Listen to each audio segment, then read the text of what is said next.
Hello friends, इस video के माध्यम से हम अव्यय को समझेंगे।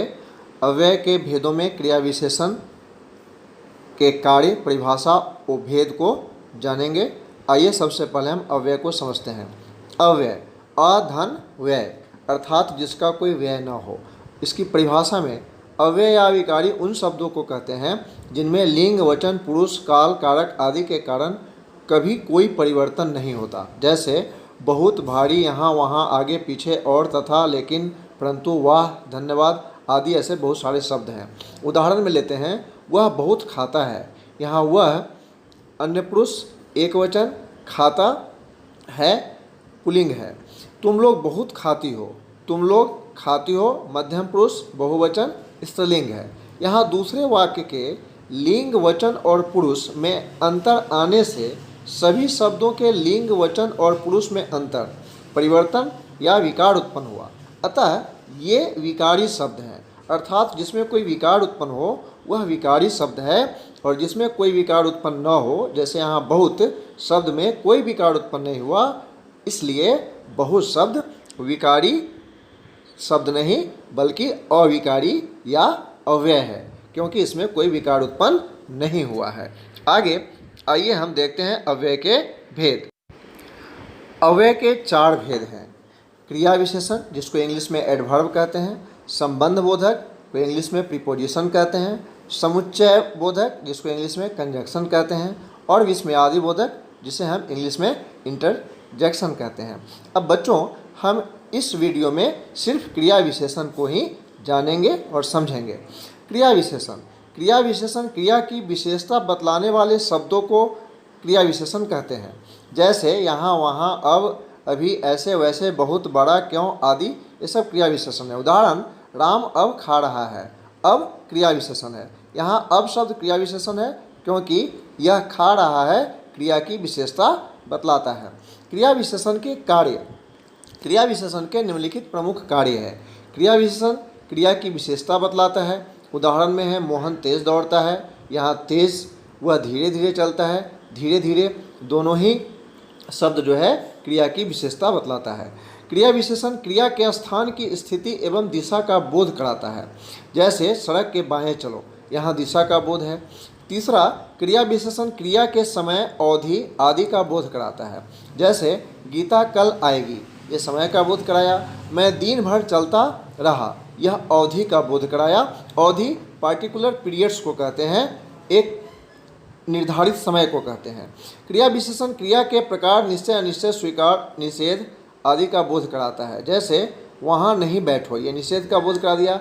हाँ आइए, स्वीकार का बोध करा दिया। वह शायद जाए, यह अनिश्चितता का बोध करा दिया।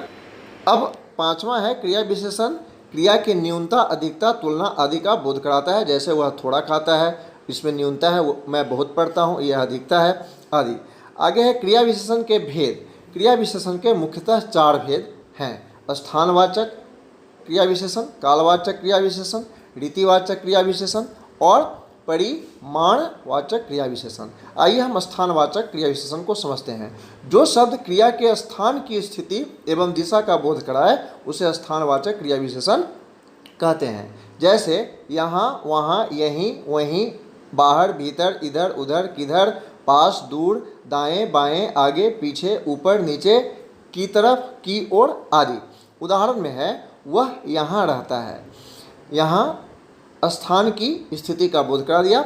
सड़क के बाएं चलो, स्थान की दिशा का बोध करा दिया। आगे दूसरा है कालवाचक क्रिया विशेषण। कालवाचक क्रिया विशेषण में जो शब्द क्रिया के समय, अवधि, बारंबारता अर्थात बार बार होने का बोध कराए उसे कालवाचक क्रिया विशेषण कहते हैं। जैसे आज, कल, अब, जब, अभी, कभी, सायं, प्रातः, तुरंत, पहले, आजकल, दिन भर, नित्य, सदा, लगातार, सदैव, बहुधा, प्रतिदिन, रोज, कई बार, हर बार आदि शब्द रहे तो समझ जाना चाहिए कि कालवाचक क्रिया विशेषण है। जैसे पिताजी अभी जा रहे हैं, क्रिया के समय का बोध कराया। चाचा जी आजकल खेल रहे हैं, क्रिया की अवधि का बोध कराया। बच्चे प्रतिदिन पढ़ रहे हैं, क्रिया की बारंबारता का बोध कराया। अब तीसरा है रीतिवाचक क्रिया विशेषण। जिस शब्द से क्रिया के प्रकार, निश्चय, अनिश्चय, स्वीकार, निषेध आदि का बोध हो उसे रीतिवाचक क्रिया विशेषण कहते हैं। जैसे ऐसे वैसे कैसे जैसे शायद अवश्य ना नहीं मत तो भी ही क्योंकि चूँकि अतः इसलिए धीरे धीरे तेजी से जोर जोर से ध्यानपूर्वक आदि। ये सभी क्रिया विशेषण जो है रीतिवाचक क्रिया विशेषण है। उदाहरण है वह ऐसे लिखता है, यहाँ क्रिया के प्रकार का बोध कराया। वह शायद जाए, क्रिया के अनिश्चय का बोध कराया। मैं नहीं खेलूँगा, यहाँ क्रिया के निषेध का बोध कराता है। चौथा है परिमाणवाचक क्रिया विशेषण। जिस शब्द से क्रिया की न्यूनता, अधिकता, तुलना, मात्रा आदि का बोध हो उसे परिमाणवाचक क्रिया विशेषण कहते हैं। जैसे इतना, उतना, जितना, कितना, थोड़ा, बहुत, कम, खूब, अधिक, अति, अत्यंत, अतिशय, केवल, बस, काफ़ी, जरा, थोड़ा थोड़ा, तिल तिल, बारी बारी से, क्रमशः, एक एक कर आदि। उदाहरण है वह थोड़ा खाता है, यहाँ थोड़ा न्यूनता का बोध कराता है। वह बहुत पढ़ता है, यहाँ बहुत अधिकता का बोध कराता है। मोहन दिनेश से कितना ज़्यादा सोता है, यहाँ तुलना का बोधक है।